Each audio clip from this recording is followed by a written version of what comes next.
Hello, my name is Alan Songer, and my speech is titled, Why Are We Here?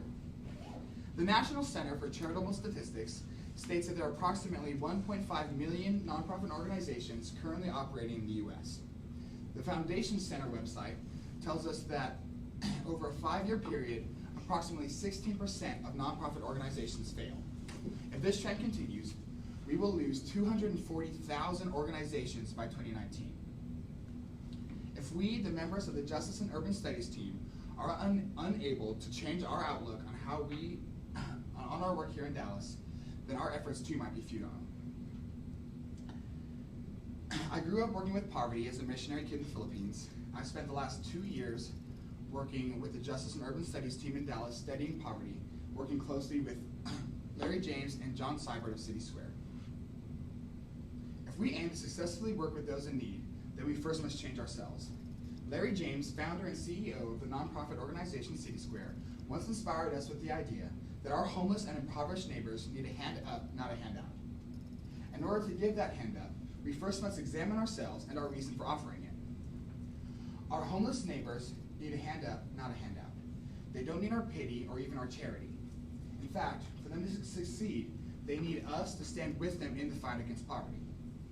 Larry James told us many stories of well-meaning people who came and tried to help those in need, but were unable to do so because instead of focusing on the root causes or trying to help them in a big way, they put band-aids over the problems and tried to fix them immediately. A community must be lifted up in a holistic manner. Larry told us how they tried to house homeless people one at a time, taking them off the street, which sounds like a great idea, but were unable to do so because they were taking these people out of the communities that they were a part of. Just like anyone else, homeless neighbors have very complex social groups and have a need for family, even if that family is just the people who also happen to sleep on the same street as they do. The neighbors need to be viewed and treated as equals in order to gain their trust. That trust is crucial in allowing us to form relationships with them that allow us to grow to the point that we will be able to fight alongside them in their fight against poverty. But in order for our relationships to build, we must have the right reasons for doing our work. There are a few different things we have to look at in ourselves. We must be humbled and know that we can not help anyone else out of our own righteousness or ability. We must realize that we are no better than anyone else. The people we are working with are more than capable of helping themselves, often more capable than we are. They just need a little push. With an improper attitude, and without focusing on the right things when helping people, sometimes you can cause even more harm than good. Richard Larkin, in his article for Nonprofit Quarterly entitled Using Outcomes to Measure Nonprofit Success, writes, "The people and communities served by charities don't need low overhead, they need high performance."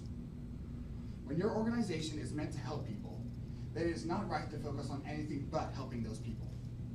If you're not completely dedicated to the neighbors, if you are there for any other reason, then you are acting in a way that is not only unjust, but is completely unethical.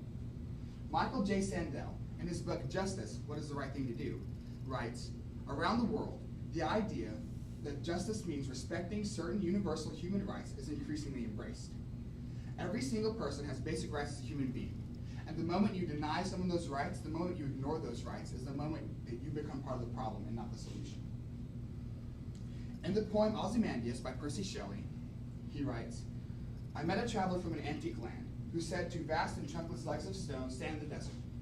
Near them on the sand, half sunk, a shattered visage lies, whose frown and wrinkled lip and sneer of cold command tell that its sculptor well those passions read, which yet survive, stamped on these lifeless things.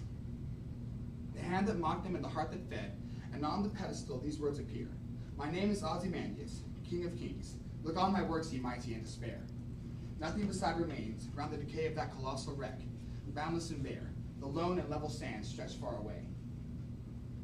If we are coming to try and fix poverty for our own personal glory, then we might as well not come at all. There are many personal benefits to be gained from doing nonprofit work, but they are the kind of benefits you can only gain if you are not actively seeking them for yourself. By working along people in order to holistically lift up communities, you integrate yourself into that community and automatically are lifted up as well. Although we have much to gain, that cannot be our motivation either. The work we are attempting is so vitally precarious that even a small leaning in the wrong direction can cause the entire bench to crumble to the ground. Due to the relationships that are necessary to successfully join in with the fight against poverty, we must prepare ourselves so that we are willing to do what is necessary, not what we want to do. If we aim to successfully work with those in need, then we first must change ourselves. Much like Ozymandias, oftentimes we have a much too lofty view of or opinion of ourselves. We must take on a more realistic view of our abilities and know why we are doing what we are doing. We must treat every single person as an equal, maintaining their basic human rights if we are to accomplish these things. If we are able to accomplish these things, then perhaps what we are building, unlike Shelley's ancient statue, will be able to withstand the test of time. Woo!